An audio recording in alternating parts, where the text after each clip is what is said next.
Pois bem, meus irmãos, 1 Pedro capítulo 5, versículo 9, Pedro, na conclusão da sua carta, ele diz assim para os irmãos: fiquem firmes na fé, enfrentem o diabo, porque vocês sabem que no mundo inteiro os seus irmãos na fé estão passando pelos mesmos sofrimentos. Vejam bem, como nós estudamos, nas aulas anteriores, o crente, ele está sempre batalhando contra três forças, três poderes que podem afastá-lo, que podem tirá-lo do centro da vontade de Deus. Quais são estas forças contrárias que podem enfraquecer o crente espiritualmente? Primeiro, ele próprio. Uma das forças com as quais você deve enfrentar, batalhar todos os dias é contra você mesmo, contra o ímpeto para pecar, para fazer as coisas que não devem fazer. Como Paulo disse, miserável homem que sou, quem pode me livrar deste corpo, desta morte, ou seja, desse corpo físico que tenta dominar a natureza do Espírito em nós. Segundo, também o mundo, a influência do mundo, o poder que há no mundo que pode roubar a atenção do crente e pode desencaminhá-lo da fé. Terceiro, são as forças espirituais da maldade, sobre as quais Pedro está falando nesta palavra. Desses três poderes, dessas três forças, mais difícil de vencer são as forças espirituais. Primeiro, porque elas não podem ser vistas, elas não podem ser sentidas ou facilmente identificadas. O diabo, ele é astuto e pode enganar as pessoas, como aconteceu na passagem onde Jesus está falando com os seus discípulos e por um pequeno momento de distração, Pedro, ele é tomado por este espírito que tenta destituir Jesus do cumprimento da sua missão. Mas Jesus, ele percebe ali naquele momento que quem está falando não é Pedro, mas um espírito que está nele. Então Jesus o repreende. Queridos, a palavra de Deus, ela está nos ensinando que nós devemos tomar cuidado em relação a este inimigo em comum de todos os cristãos. Jesus disse em certa ocasião para os seus discípulos que eles deveriam orar e vigiar sempre. Lá em Mateus 26, 41, ele fala assim: vigiem e orem para que vocês não sejam tentados. Pois é fácil querer resistir à tentação, o difícil é conseguir. Então, as palavras de Pedro aqui, as recomendações finais de Pedro na sua primeira carta, ela encontra o respaldo nas palavras do próprio Cristo e também irá encontrar eco nas palavras de Tiago 4:7, onde ele diz assim: obedeçam a Deus e enfrente o diabo, e ele fugirá de vocês. Como também nas palavras de Paulo, lá em Efésios, no capítulo 6, versículo 11 e versículo 13, onde Paulo, falando a respeito da armadura do cristão, ele fala assim: olha, vocês devem se vestir com toda a armadura que Deus dá a vocês, para ficarem firmes contra as armadilhas do diabo. E no versículo 13, lá no finalzinho do versículo, ele fala assim: vocês poderão resistir aos ataques do inimigo. Então, o crente, ele deve estar todo o tempo vigilante, ele deve em todo momento buscar estar firme na presença do Senhor para enfrentar este adversário em comum. O crente nunca deve baixar a sua guarda. O crente não pode deixar de vigiar, nem por um instante que seja. Nós somos chamados para avançar, e avançar pela fé. avançar sem nunca desanimar, sem nunca retroceder ou parar no meio do caminho. Pedro fala assim: fiquem firmes na fé e enfrentem o diabo. Ou seja, a fé do crente deve ser uma fé sólida, uma fé inabalável. Então, o que Pedro está querendo dizer ao exortar os crentes para que fiquem firmes na fé? Nós podemos interpretar este conselho de Pedro, esta recomendação aos irmãos, de duas maneiras. Primeira, no sentido subjetivo da palavra, e outra no sentido objetivo. No subjetivo, Pedro estaria falando da fé pessoal, da confiança que cada crente deve ter em relação a Deus, a sua palavra, ou seja, a comunhão direta entre o crente e Deus. É a sua fé em Deus e nada mais. Ou seja, Pedro poderia, parafraseando esta palavra de Pedro, se a considerarmos no sentido subjetivo da palavra, Pedro estaria dizendo o seguinte: quando você crê e quando você obedece à palavra de Deus, você vence o diabo. Mas a segunda interpretação que podemos dar a esse texto, no sentido objetivo da palavra, estaria se referindo então ao corpo estrutural da doutrina cristã. Ou seja, Pedro estaria falando aqui em relação aos ensinamentos que foram passados para esses irmãos, as doutrinas dos apóstolos e a comunhão cristã. Então, nesse caso, se nós considerarmos que a interpretação é no sentido objetivo, Pedro estaria se referindo à vida do crente e à sua participação na comunidade cristã. Ou seja, Pedro estaria falando em relação à assiduidade do crente nas reuniões, a sua participação ativa nas ações da igreja local. Então, embora Pedro use esta palavra fé no sentido subjetivo em outras passagens que nós já estudamos anteriormente, por exemplo, lá em 1 Pedro capítulo 1, versículo 5, neste verso especificamente, o contexto ele favorece mais o sentido objetivo. Ou seja, Pedro não está se referindo aqui à relação individual do crente com Deus, mas Pedro está falando aqui no sentido de comunidade cristã. E esta fé que Pedro está falando aqui, fiquem firmes na fé, tem mais a ver com os ensinamentos que foram passados para a igreja cristã. E qual é a base que nós temos para sustentar esta tese de que a fé que Pedro está falando aqui é a fé objetiva relacionada ao ensinamento, à doutrina e à participação na vida cristã? Vejam o que ele diz: porque vocês sabem. Então Pedro está lembrando aqui os irmãos que a igreja de Cristo ela é universal. Então é por isso que os crentes devem permanecer firmes na fé e resistir a Satanás.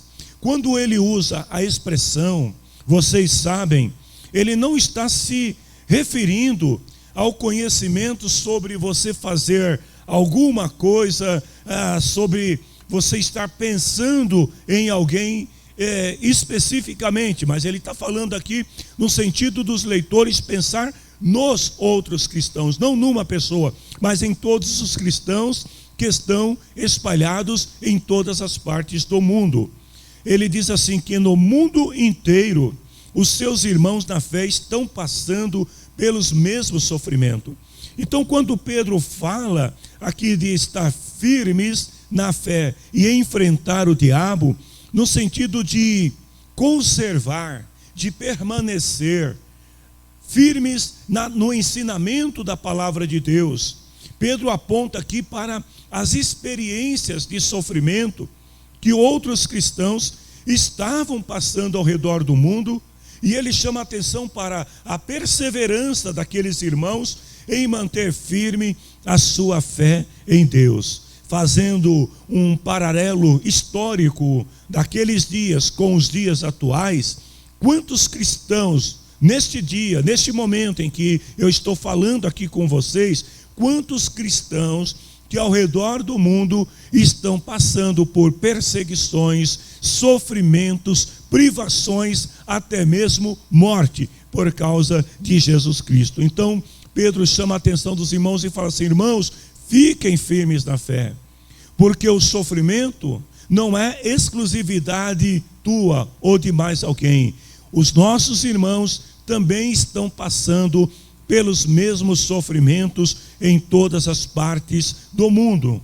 Então Pedro, ele deseja aqui, né, é o desejo de Pedro que os seus leitores conseguissem enxergar, visualizar o sofrimento que passam os cristãos como parte do martírio que sofrem os cristãos em toda parte do mundo. Às vezes, quando a gente usa esta palavra, esta expressão martírio, a gente pensa apenas em alguém que morreu por uma causa, mas nem sempre isto se dá através da morte, mas de outras formas de sofrimentos, de privações que os cristãos passam por causa de Jesus.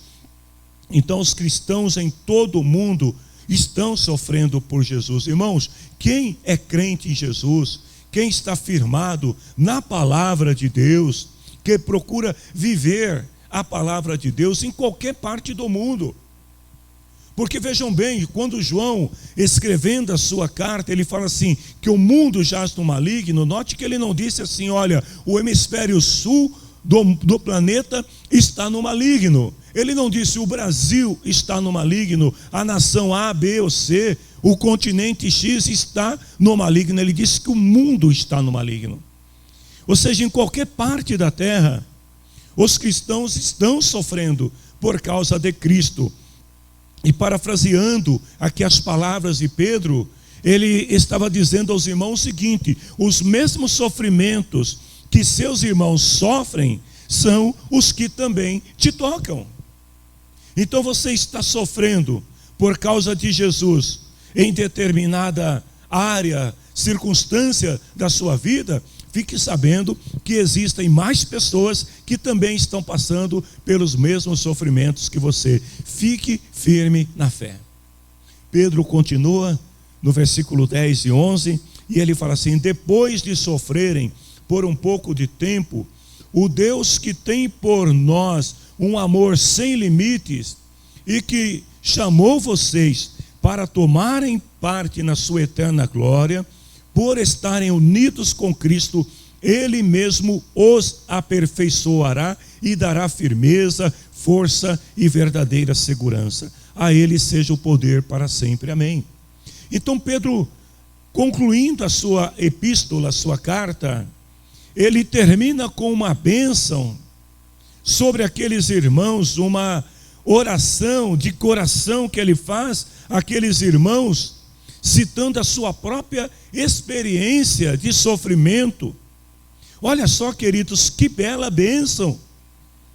Pedro exibe na sua simplicidade, nas suas palavras aqui, na sua oração, no seu desejo em relação àqueles irmãos, algo muito profundo, ainda que simples. Cada palavra nesta frase traz um significado, uma relevância para a nossa vida espiritual. O Deus que tem por nós um amor sem limites. Na linguagem da Revista Corrigida diz assim: o Deus de toda graça. E o que é a graça? O favor imerecido sem limite de Deus. Então Pedro está dizendo: o Deus que tem por nós um amor sem limite. Pedro levanta aqui a sua voz ao Deus de toda graça, e ele sugere aqui aos irmãos que Deus é a fonte, que Deus é o possuidor e o doador de toda graça. Então, se nós queremos esta graça, este amor sem limite, Deus é a fonte. Ele é aquele que provê, Ele é aquele que doa abundantemente e sem limite este amor, esta graça a todos. O apóstolo menciona aqui o conceito de graça, que foi muitas vezes repetido nesta primeira carta, e ele ensina aos irmãos aqui que a graça de Deus, primeiro, ela é rica e variada. Lá no capítulo 4, versículo 10, nós aprendemos que Deus, Ele nos dá diferentes dons. Ou seja, a graça de Deus, ela não somente é rica naquilo que ela produz, naquilo que ela nos oferece, mas ela é variada também. Ou seja, Deus concede graça sobre a igreja, presenteia a igreja com diferentes dons, habilidades, para que cada um possa cumprir o seu papel na construção deste corpo espiritual que é a igreja de Cristo. Segundo, Pedro também deixou claro que a graça de Deus, ela é dada às pessoas que são humildes. Nós aprendemos isso na aula anterior, no versículo 5 do mesmo capítulo que estamos estudando, onde Pedro falou assim que Deus é contra orgulhosos, mas é bondoso com os humildes. Então, se o caminho para desfrutar, para receber a graça de Deus, para desfrutar dos presentes que Deus pode nos oferecer, passa pela humildade. E Pedro continua e fala assim, que chamou vocês para tomarem parte na sua eterna glória por estarem unidos com Cristo. Então vejam que Pedro está dizendo que o chamado, ele não é simplesmente um convite que a pessoa pode aceitar ou rejeitar como quiser. Não, o chamado de Deus é uma convocação divina, é um mandato real que aquele que o recebe pode ou deve obedecer e nunca, jamais ignorá-lo. Você foi tocado, você foi chamado por Deus. As pessoas que ouviram este convite em algum momento da sua vida e ignoraram esse convite, não se arrependeram, não voltaram atrás, não poderão alegar inocência naquele grande e glorioso dia de Cristo, quando todos irão comparecer diante dele. Ou seja, o convite feito é também um mandato, é uma convocação. Deus está chamando os moradores da terra para que se arrependam, para que se convertam, para que venham a Cristo, para que aceitem a sua palavra no coração, para que vivam na dimensão de seu amor. Mas as pessoas estão rejeitando. E o que isso significa? Que aqueles que rejeitam não poderão alegar inocência diante de Deus. Lá em Mateus capítulo 25, me veio à mente aqui agora, aquela passagem onde Jesus disse que naquele dia muitas pessoas vão chegar diante dele e vão falar: Senhor, quando foi que nós vimos o Senhor nu, com fome? Quando foi que nós não visitamos na prisão? E aí Jesus vai dizer: todas as vezes que vocês deixaram de fazer isso com um desses pequeninos. As pessoas vão dizer também: Senhor, nós profetizamos em teu nome, nós falamos em línguas em teu nome, nós evangelizamos em teu nome. E ele vai dizer o quê? Apartai-vos, porque eu não vos conheço. Ninguém pode alegar inocência diante de Deus ao receber esse convite. Então um convite foi feito, é um mandato real.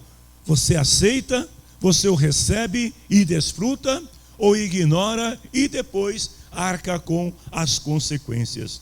Além disso, Pedro revela que este chamado que Deus nos fez é um chamado para a santidade. Nós aprendemos isso no capítulo 1, versículo 15.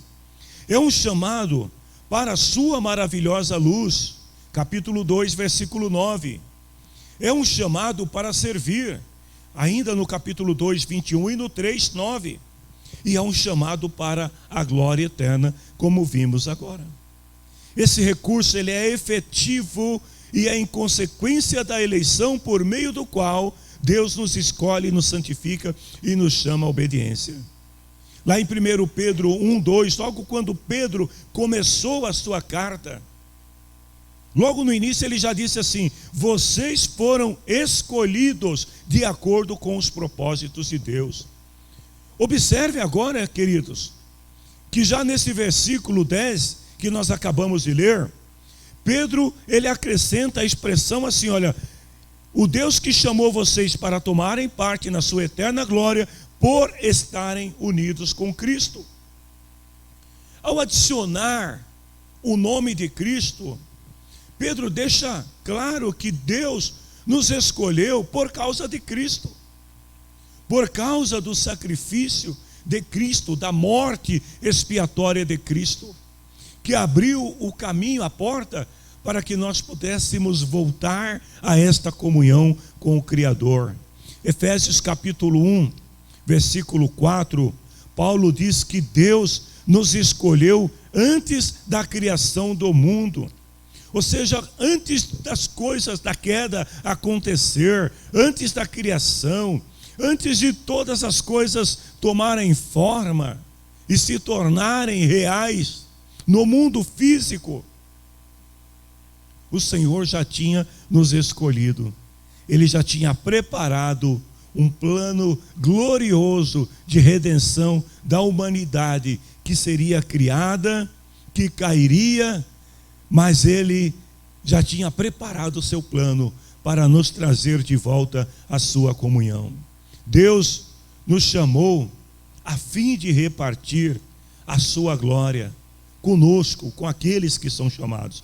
Lá em Romanos, capítulo 8, versículo 30, diz assim: Deus chamou os que havia separado, e não somente chamou, mas também os aceitou. Ou seja, o convite é para todos, o chamado é para todos. Mas Paulo diz aqui que Deus aceitou quem? Aqueles que o receberam pela fé. E não somente os aceitou, mas também repartiu a sua glória com ele. Você já parou para pensar um pouco no quanto isto é glorioso, no quanto isto é maravilhoso? Deus repartiu a sua glória com a sua igreja, com o seu povo, com aqueles que foram chamados, que foram separados, que foram aceitos por Deus. Pedro continua e diz assim: mas depois de sofrerem por um pouco de tempo. Olha novamente o sofrimento na pauta de Pedro. Pedro anima os irmãos com uma palavra de esperança. Esta é a mesma palavra que trago para cada um de vocês nesta manhã, para entrar na glória de Deus, para desfrutar desta glória que Deus repartiu com aqueles que Ele chamou, aceitou. Vejam bem, o crente passa por períodos breves de sofrimentos. Todo crente, irmãos, passa por algum tipo de sofrimento. Alguns enfrentam sofrimentos mais intensos. Alguns enfrentam sofrimentos visíveis. Mas todo crente, todo aquele que decide seguir a Cristo, ele tem que se desvincular de coisas naturais. E esse se desvincular, muitas vezes, causa dor, porque a separação, ela vai provocar isso. Então, Pedro deixa claro que o sofrimento ele pode acontecer por algum momento na vida do crente. Não quer dizer que agora, nesse momento, você está passando, mas é provável que você já tenha passado por algum tipo de sofrimento e venha a enfrentar outros tipos de sofrimentos nesta caminhada de fé com Jesus. Porém, há um contraste gritante. Há uma diferença muito grande entre o sofrimento humano e a eternidade, onde poderemos desfrutar da glória de Deus. Então Pedro ele vai deixar bem claro que qualquer sofrimento que você passe nesta vida, qualquer sofrimento, não se compara com a glória de Deus que iremos desfrutar na eternidade. Lá em Romanos capítulo 8, versículo 18, o apóstolo Paulo disse assim: eu penso que o que sofremos durante a nossa vida não pode ser comparado de modo nenhum com a glória que nos será revelada no futuro. Não tem comparação, gente. Sabe, pense no momento de maior felicidade que você já teve nesta vida. Pense no momento em que você chegou assim no ápice, sabe? Quem sabe até você falou assim: uau, eu estou tão feliz que posso até morrer agora. Sabe, você chegou naquele nível que você falou: uau, isso é o máximo, estou vibrando de alegria. Não se compara com a glória que nos será revelada no futuro. Nada se compara. 2 Coríntios 4:17. Essa pequena e passageira aflição que sofremos vai nos trazer uma glória eterna, enorme, muito maior do que o sofrimento. É interessante que Paulo fala assim: pequena e passageira aflição. Aí alguém vai dizer assim: pastor, já fazem anos que eu estou passando por esta aflição que parece interminável. Você já parou para pensar o que são 50, 70, 100 anos comparados à eternidade? Então, quando Paulo fala aqui de pequena e passageira aflição, é porque o nosso tempo nesta vida é muito pequeno comparado com a eternidade que viveremos com o Senhor. Então Pedro, voltando a Pedro, ele fala assim que depois de vocês sofrerem por um pouco de tempo, Ele mesmo, Ele quem? Deus mesmo os aperfeiçoará. O que eu entendo com esta palavra de Pedro é que Deus irá consertar o que foi quebrado. O que o pecado corrompeu, o que o pecado destruiu, será restaurado na sua forma original, de pureza, diante de Deus. Porque quando Deus criou o homem e a mulher ali no jardim do Éden, a Bíblia diz que Deus os criou à sua imagem e semelhança, em sua pureza, em sua realeza. Deus os fez puros, mas aí o pecado veio, corrompeu e destruiu. Mas Pedro está dizendo aqui que depois de passar por esse período de sofrimento nesta vida, nós seremos aperfeiçoados e então seremos consertados à forma original que Deus nos criou, em sua misericórdia. Vejam bem, queridos, em sua misericórdia, o Deus de graça, Ele pega o pecador que estava caído, derrotado, sujo, e o aperfeiçoa. Deus o transforma naquilo que ele deveria ser. Porque quando Deus nos criou, quando Deus cria o homem e a mulher, Ele cria para ser a sua imagem e semelhança. Então Deus vai lá e pega o sujeito que estava todo manchado, quebrado, destruído pelo pecado, e Ele o transforma e o traz de volta à sua forma original, a forma que agrada a Deus. Esse processo de transformação, ele se dá através da igreja. Como assim? Não é através da igreja, instituição, templo, paredes que eu estou falando, mas é através da igreja, corpo de Cristo, que somos nós, aqueles que aceitaram a Cristo. Quando nos deparamos, vejam bem, com algum irmão que tenha caído em pecado, qual é a reação da igreja? Vamos falar de igreja, não igreja templo, que fique bem claro, não a igreja, a instituição em si, mas a igreja você, a igreja eu, a igreja o corpo de Cristo. Como é que nós reagimos quando algum irmão cai em pecado? Se você disse: eu excomungo ele, eu me afasto dele, eu mando ele para bem longe, então você não é igreja. Agora, se você disse, olha, quando eu vejo um irmão que está caído em pecado, eu procuro contribuir, ajudá-lo na sua restauração, então você é igreja. Gálatas capítulo 6, versículo 1. Meus irmãos, se alguém for apanhado em alguma falta, em algum pecado, vocês que são espirituais devem ajudar essa pessoa a se corrigir. A igreja de Cristo, ela foi estabelecida por Deus para restaurar, para edificar, para consertar aquilo que o pecado destruiu. A igreja não foi constituída para julgar e condenar. A igreja foi constituída por Deus para salvar. E Paulo diz assim: façam isso com humildade e tenham cuidado, para que vocês não sejam tentados também.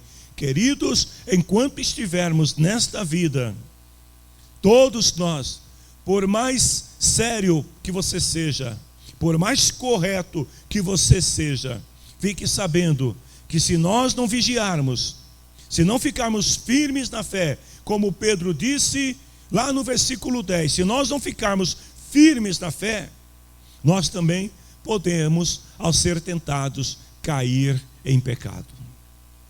Pedro continua e diz assim: Deus mesmo os aperfeiçoará e dará firmeza, força e verdadeira segurança.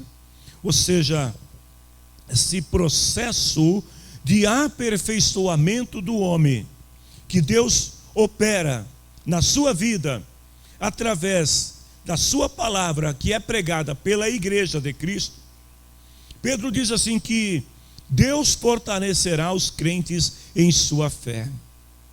Ou seja, essas palavras de Pedro, quando ele fala assim que Deus os fortalecerá em sua fé, remetem à experiência pessoal que Pedro teve quando Jesus, lá na noite da traição, em Lucas 22, 32, Jesus chamou Pedro de lado e falou assim para ele: eu tenho orado por você, Simão, para que não lhe falte fé. E quando você voltar para mim, anime os seus irmãos. Olha só, Jesus está tendo uma conversa direta com Pedro e diz para ele: Pedro, eu estou orando por você para que não te falte fé. Mas, gente, quem disse que estava faltando fé para Pedro naquele momento? Pedro era um sujeito que acabara de dizer para Jesus: Senhor, eu estou pronto para ir contigo até a morte. Pedro era o sujeito que estava ao lado de Jesus, caminhava com Jesus. Mas Jesus, ele vê o que está à frente e não apenas o momento atual. Então Jesus já estava vendo que lá na frente Pedro poderia falhar e que Pedro poderia se afastar dele por um momento. Então ele fala assim: quando você se voltar para mim. Olha, talvez se Pedro não andasse com Jesus, não fosse fiel, obediente a Jesus, quem sabe Pedro ia dizer para Jesus assim: Senhor, quem disse que está faltando fé? Quem disse que eu vou me afastar de ti? Só que Jesus já estava alertando Pedro e dizendo: olha, eu estou orando, Pedro, para que não te falte fé. Então Pedro está falando de algo que ele experimentou, de algo que ele viveu, e por isso que agora, quando ele fala para os irmãos que Deus dará firmeza, força e verdadeira segurança, que Deus vai fortalecer aqueles irmãos da fé, Pedro estava falando de algo que ele já tinha vivido no passado, onde ele se considerava alguém que estava próximo de Jesus, preparado e pronto para ir à morte com Jesus, mas que falhou. Porque qualquer pessoa, irmãos, sabe, não existe essa de dizer que o irmão que ora mais falha menos, que o irmão que tem determinados dons espirituais ou ministérios na igreja, que ele nunca vai falhar. Não existe isso. Qualquer um pode falhar, mas se a igreja de Cristo estiver orando, e aí eu volto às palavras de Paulo lá em Gálatas 6, se nós estivermos orando, e ao perceber o Espírito do Senhor nos mostrar qualquer coisa a respeito de um de nossos irmãos, se ao invés de nos silenciar, se nós começarmos a orar e pedir: Senhor, abençoa os meus irmãos, Senhor, abençoa o irmão fulano, eu sei que ele está bem hoje, mas eu não sei como estará amanhã. Se nós fizermos isso, então com certeza nós estaremos contribuindo para que esta obra de aperfeiçoamento, de edificação da igreja se torne uma realidade em nossas vidas. Pedro encoraja os irmãos, dizendo aos irmãos que, olha, vocês vão experimentar sofrimentos incomuns por causa de Cristo, mas saiba que Deus está do lado de vocês. Ele termina dizendo assim: a Ele seja o poder para sempre, amém. Esta é a conclusão da oração de Pedro em favor daqueles irmãos. E a sua última palavra é amém. O que significa a palavra amém? Que assim seja. O que Pedro está dizendo é: tudo que eu tenho falado, tudo que eu tenho ministrado, tudo que eu tenho pedido a Deus em favor de vocês, que se cumpra, que seja uma realidade na vida de vocês. A partir daí, Pedro praticamente ele conclui a parte formal da sua carta, mas ele ainda vai escrever algumas outras mensagens de saudação, de conclusão e de bênçãos sobre os irmãos que eu quero compartilhar com vocês nesta aula. No versículo 12, Pedro vai falar sobre algo muito importante, que é o seu testemunho pessoal. Nós temos em nossa igreja uma reunião semanal denominada Culto de Testemunhos. Qual é o objetivo desta reunião? É ouvir os nossos irmãos testemunharem, dizer aos outros aquilo que Deus tem realizado em suas vidas. É compartilhar com os irmãos as suas experiências de fé, aquilo que eles têm vivido em cada momento das suas vidas, com o propósito de fortalecer uns aos outros na fé em Cristo. Então olha o que Pedro diz: escrevo para vocês esta pequena carta com a ajuda de Silas, a quem eu considero um fiel irmão na fé, e quero animá-los e dar meu testemunho de que as bênçãos que vocês têm recebido são uma prova verdadeira da graça de Deus. E aí, pela segunda vez, Pedro usa a seguinte expressão: continuem firmes, pois nesta graça. Eu vejo que o grande propósito de Pedro na sua carta é trazer aos irmãos, através das suas recomendações, de seus conselhos, de seu testemunho pessoal, da sua experiência de vida ao caminhar com Jesus, para que eles continuassem firmes. Então Pedro, ele conclui esta carta, primeiro mencionando o nome de Silas, o seu assistente. Então ele vai dizer assim: olha, eu escrevi esta carta com a ajuda, com a colaboração de Silas, um irmão fiel na fé, ou seja, um companheiro, um assistente, um auxiliar. Depois ele declara que o propósito desta carta foi de animar os irmãos e dar testemunho, dar o seu testemunho pessoal, para que os irmãos ficassem firmes. E ele vai terminar a carta, enviando uma saudação aos irmãos e dando uma bênção apostólica.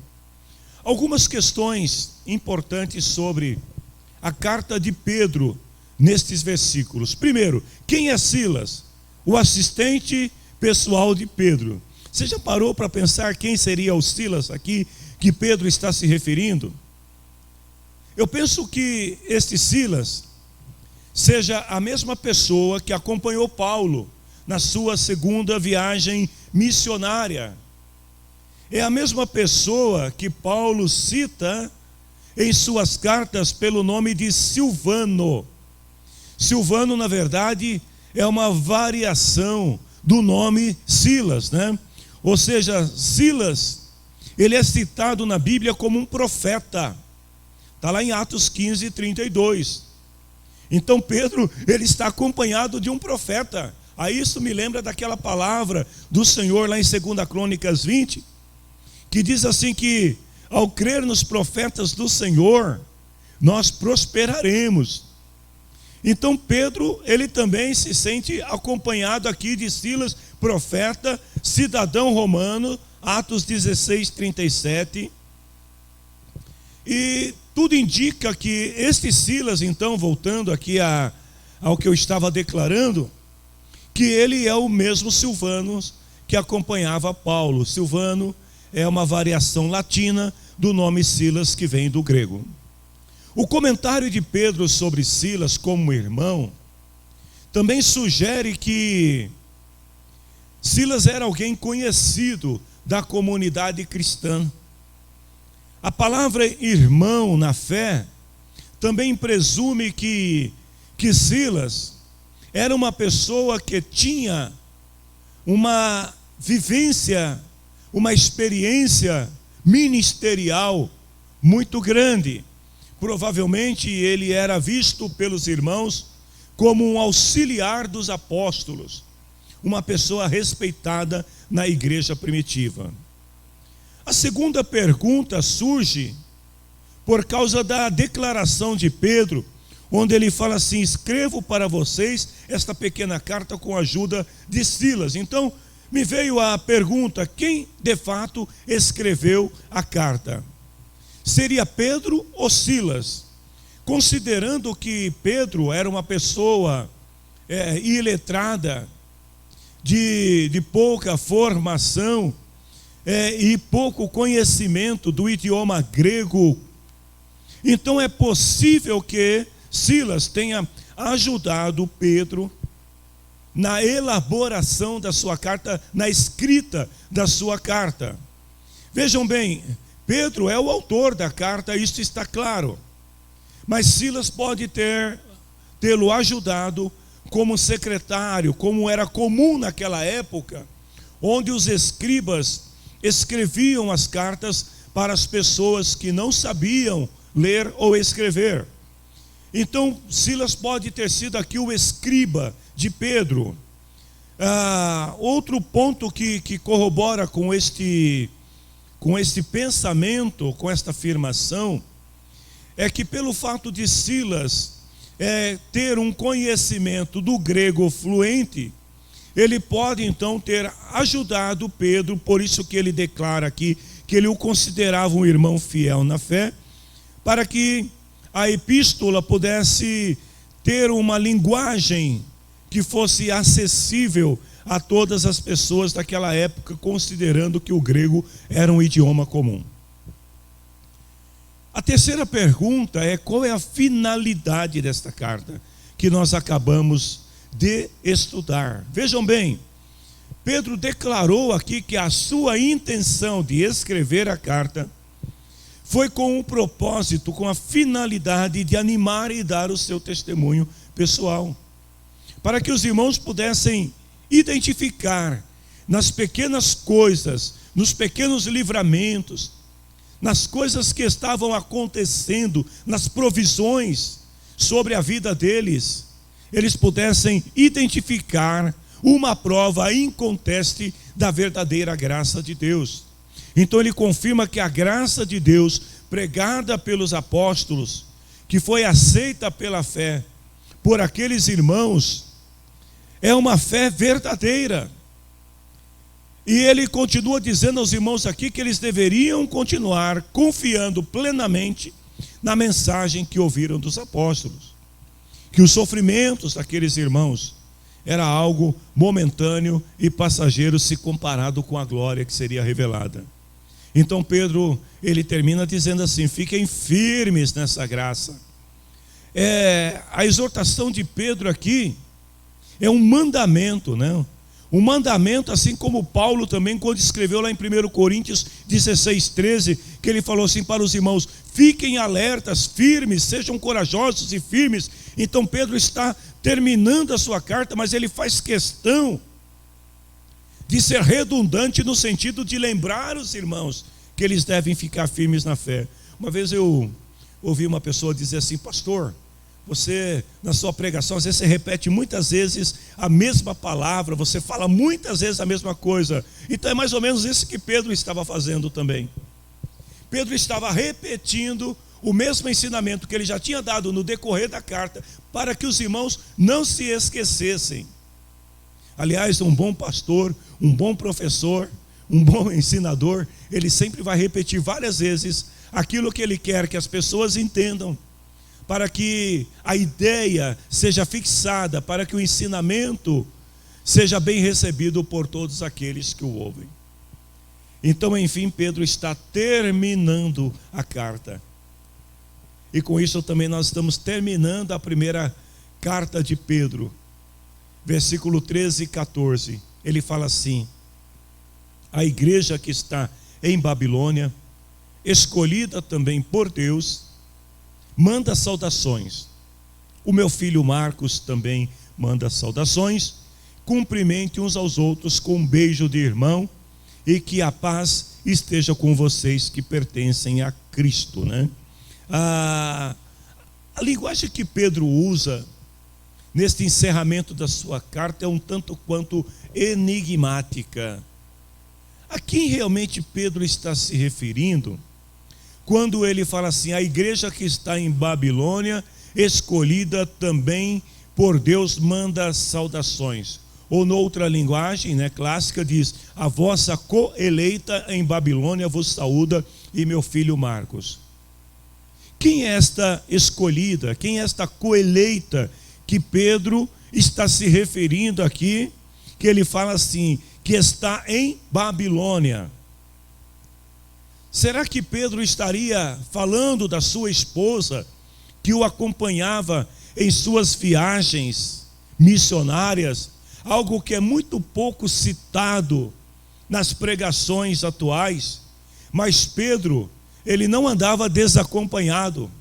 Assim como muitos outros apóstolos, aonde eles iam, as esposas estavam junto, acompanhando eles nas suas viagens missionárias, embora hajam poucas citações do que elas possam ter feito, qual era o papel delas nessas viagens. Mas eu penso que além da companhia marital, era também a oportunidade de ter ao lado dos apóstolos ali, Pedro ter ao seu lado a sua esposa, orando, intercedendo e apoiando o seu ministério. Então será que Pedro estaria falando da esposa que o acompanhava em suas viagens? Eu penso que não, embora alguns pregadores afirmem isso. E por que eu digo que não? Porque se Pedro estivesse realmente citando aqui nesta passagem a sua esposa, ele poderia ter dito assim: aquela que está na Babilônia comigo, ou a minha esposa que está na Babilônia comigo. Mas na verdade ele fala a igreja que está em Babilônia. Então vejam, na verdade Pedro deve estar se referindo aqui à igreja onde ele residia, onde ele se encontrava naquele momento. Pedro estava como pastor, como apóstolo de uma determinada congregação, comunidade. Então era muito comum quando os escritores no Novo Testamento se referiam à igreja, usar o termo feminino. Então provavelmente Pedro, ele estava falando aqui da igreja, quando ele fala assim, a igreja que está em Babilônia, ele estava falando da igreja comunidade, onde ele fazia parte, estava mandando saudação para os irmãos. Mas aí vem uma segunda pergunta: Babilônia? Que Babilônia? Pedro visitou a Babilônia? Existe algum registro histórico de que Pedro tenha ido para a região da Mesopotâmia e tenha estabelecido alguma igreja na Babilônia. Não há registro sobre isso. Não há nenhuma informação que corrobore com esta ideia de que houvesse alguma igreja na Babilônia durante o primeiro século. Então, quando Pedro usa a expressão Babilônia, a igreja que está em Babilônia, Pedro não está falando de uma igreja que está fisicamente estabelecida em Babilônia.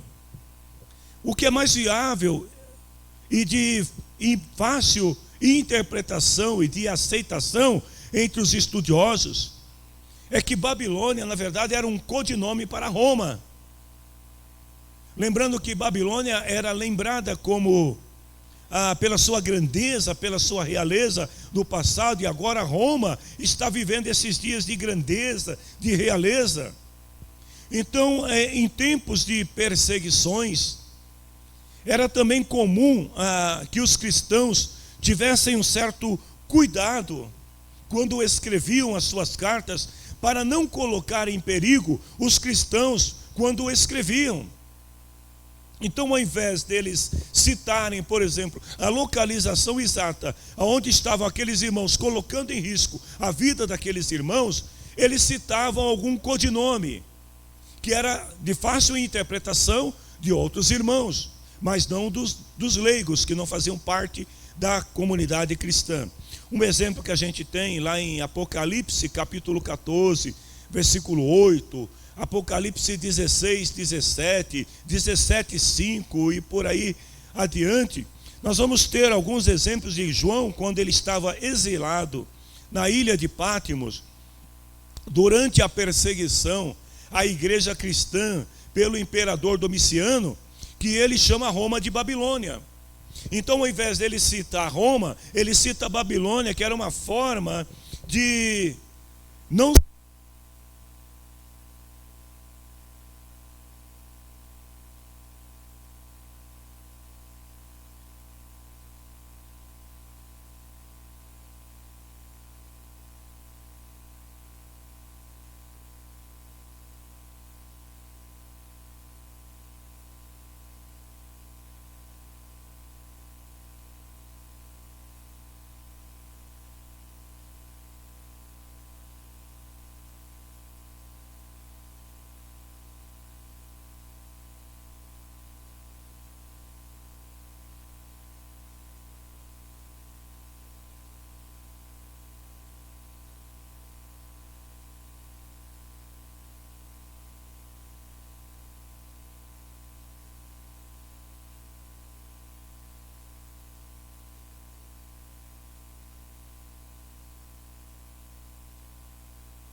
Obrigado.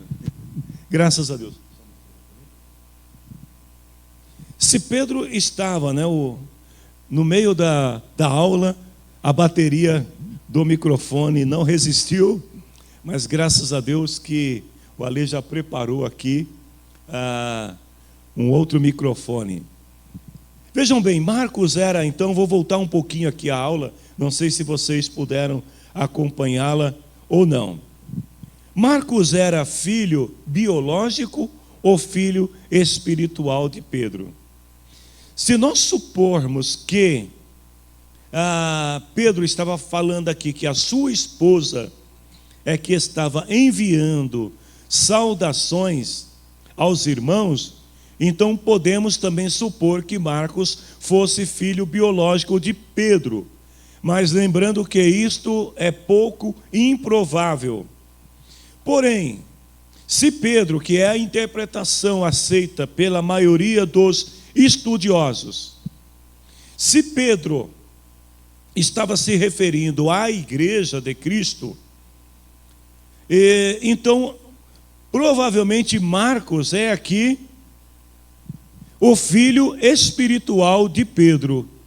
Eu gostaria que os irmãos que estão nos assistindo, se puderem mandar mensagem dizendo se o som já voltou, se está bom ou não, por gentileza.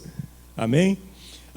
Então vejam bem, carinhosamente, Pedro, ele está chamando aqui de meu filho Marcos, mas isso não quer dizer que Marcos fosse um filho biológico, mas sim um filho espiritual de Pedro.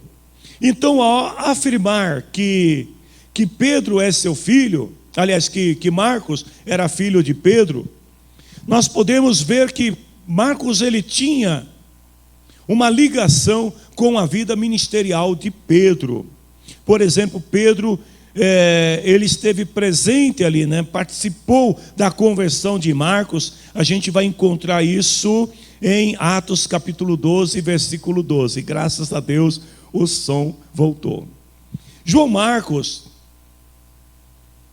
que Pedro está se referindo aqui, é o mesmo que acompanhou Paulo como assistente na pregação do Evangelho e que também estava presente com Paulo durante o tempo em que ele esteve preso em Roma. Está lá em Colossenses 4:10, 2 Timóteo 4:11 e Filemão 24. Então a tradição indica que Marcos, com a ajuda de Pedro, escreveu o evangelho que leva o seu nome, o Evangelho de São Marcos. Portanto, nós podemos afirmar que Pedro, quando ele chama aqui, ele diz aqui, o meu filho Marcos também manda saudações, que ele está se referindo a este João Marcos, o filho de Maria, o João Marcos que acompanhou Paulo nas suas viagens missionárias e a quem Paulo, se refere a ele nas suas cartas. E uma outra prova de que isto era comum também, os apóstolos se referir aos seus auxiliares, aos seus assistentes como filhos, é que Paulo também, quando ele fala a Timóteo, ele se refere a Timóteo como seu filho na fé. Pedro então está concluindo a carta e ele diz aqui, cumprimentem uns aos outros com um beijo de irmãos. Aí me vem a pergunta, quando Pedro fala para cumprimentar uns aos outros com um beijo de irmão, Pedro está dando aqui uma recomendação ou é um mandamento apostólico que devemos seguir ainda nos dias de hoje? Vejam bem, a saudação, a forma das pessoas se saudarem, elas diferem muito de uma cultura para outra.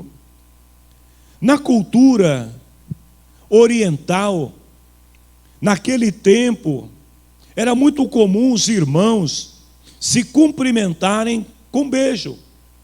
Tanto que o Judas, ao trair Jesus, como foi que ele cumprimentou Jesus? Não foi com um aperto de mão, não foi com um joia, mas foi com um beijo. Então era comum naquela cultura as pessoas se cumprimentarem desta maneira. Mas Pedro está lembrando aqui que os irmãos deveriam se cumprimentar com um beijo de irmão, e não com um beijo de Judas, por exemplo, com um beijo de tradição.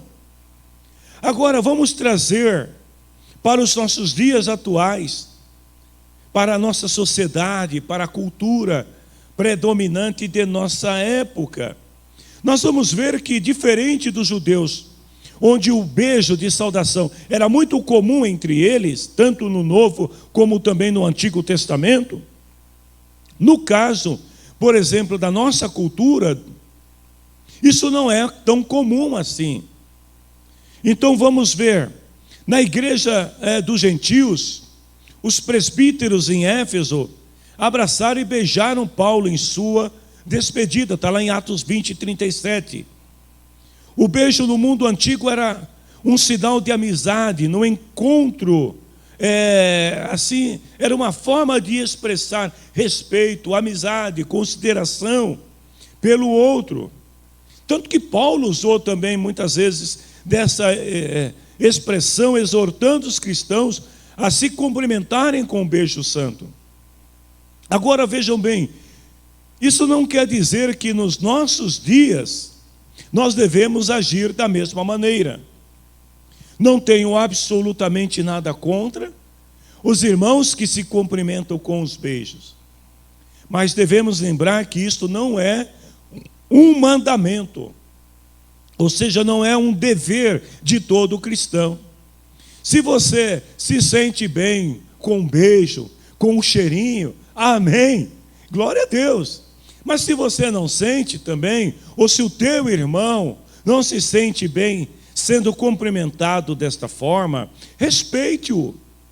Ainda mais agora em época de pandemia, onde as recomendações de saúde ensinam que devemos manter um certo distanciamento, surgiram novas formas de cumprimento. Irmãos que se cumprimentam com o pé, irmãos que se cumprimentam com o cotovelo, irmãos que se cumprimentam com o punho, e irmãos que se cumprimentam à distância. Então, independente da forma como você cumprimenta o seu irmão, a recomendação bíblica válida para todos nós é que ao cumprimentá-lo, que você o faça vendo a outra pessoa como um irmão, como uma irmã em Cristo. Pedro termina dizendo assim: que a paz esteja com todos vocês que pertencem a Cristo. E aí eu lanço uma pergunta para todos nós que estamos nesta reunião: você pertence a Cristo? Você é de Cristo? Vejam que a bênção de Pedro, ela é vista também nas cartas de Paulo, quando no final de suas cartas, ele recomenda que a paz esteja com todos os irmãos. Então, se você pertence a Cristo, eu quero desejar neste momento, no encerramento desta aula, que a paz esteja com todos vocês. Amém? Que Deus em Cristo nos abençoe.